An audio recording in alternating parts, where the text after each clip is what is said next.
जय माताजी मित्रों, स्वागत है तमारू मारा नवा विडियो में। तो मित्रों आपणे आज बनावुं छे श्रीखंड। तो आपणे छे ने श्रीखंडनी बधी वस्तु राखी दीधी छे, केवी रीते बनावવું છે ઈ જો પહેલા તો આપણે આ દહીં રાખી લીધું છે, પછી આ દાડમના બીને શીકવું છે, ડૂટી ફૂટી રાખી લીધી છે અને આ દૂધ છે કેસર નાખ્યું છે એમાં અને આ દળેલી ખાંડ છે। તો મિત્રો આપણે જો આ દહીં બનાવ્યું હતું, આજે આપણે દૂધ ગરમ કરી છાશના 2 ટીપા નાખીને દૂધ જમાવી દીધું હતું, એનું આપણે દહીં બનાવ્યું અને આ દહીંને હવે આપણે અહીંયા છે ને આ કપડું લઈ લીધું છે અને એમાં આપણે આ દહીંને છે ને ગાળી લેવાનું છે, એટલે એનું પાણી હોય ને એ આપણે નીતાળી લઈએ। તો આમાં છે ને બધું આપણે દહીં આમાં ઠલવી નાખવાનું છે।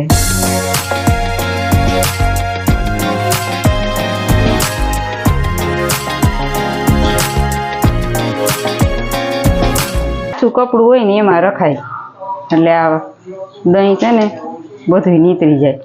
તો જો આવી રીતે કંઈક પાણી જાય છે ને એ આપણે નીતારી દેવાનું છે અને આવી રીતે આમ દબાવીને તમે નીતાળી શકો આવી રીતે।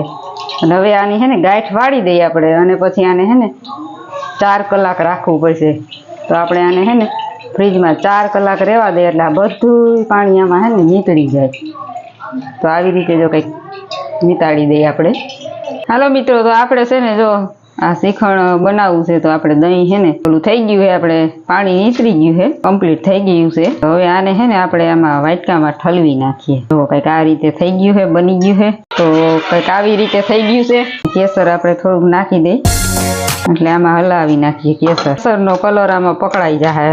હવે આમાં આપણે નાખી દઈએ દળેલી ખાંડ, જોતા પૂરતી નાખીશું એટલે બહુ એ જાજી નહીં, આપણે જોતા પૂરતી ખાંડ નાખી। હવે આને આપણે આમાં મિક્સ કરી ખાંડને આમાં આવી રીતે આમાં મિક્સ કરી દઈએ। ખાંડ દળેલી હતી એટલે આપણે આમાં મિક્સ કરી દીધી। હવે આમાં થોડાક આપણે દાડમના બી નાખી દઈએ। તમારે આમાં કોઈ પણ નાખવું હોય વસ્તુ નાખી શકો, કાજુ બદામ છે બધું આપણે નાખી શકીએ અને આપણે એ કઈ નાખવું છે નહીં। હવે આની અંદર આપણે હે ને ચીકુની કટકી કરી નાખી। ચીકુ બહુ જાજુ આપણે નાખ્યું નથી, માપસર નાખ્યું છે, એને પણ આવી રીતે આમ કરી નાખીએ અને ડૂટી ફૂટી આપણે લઈ લીધી છે, એ પણ આમાં છૂટી આપણે નાખી દઈએ એટલે આપણું શ્રીખંડ થઈ ગયું છે તૈયાર। તો તમે જોઈ શકો છો શ્રીખંડ આપણું બની ગયું છે। તો મિત્રો આપણે જો આ શ્રીખંડ થઈ ગયું છે તૈયાર, કંઈક આવી રીતે બનાવ્યું છે અને આ શ્રીખંડ આપણે બહુ જાજુ નહોતું બનાવ્યું, થોડુંક ટેસ્ટ પૂરતું બનાવ્યું હતું, કેમ કે અત્યારે બધા કોઈ શ્રીખંડ ખાતું નથી એટલે અમે આ ટેસ્ટ પૂરતું બનાવ્યું હતું અને કંઈક આવી રીતે આપણે શ્રીખંડ બનાવ્યું હતું। કેવું લાગ્યું એ તમે કમેન્ટમાં કહેજો અને સારું લાગ્યું હોય તો લાઈક કરજો અને શેર કરી દેજો। તો અને કોઈ નવા આપણી ચેનલમાં આવતા હોય એ ફોલો પણ કરી લેજો। આવી રીતે આપણે બહુ સરસના સારા વિડીયા મૂકશું। તો કાલે મળશું આપણે નવા બ્લોગ સાથે। ત્યાં લગન બધા આવજો। જય માતાજી।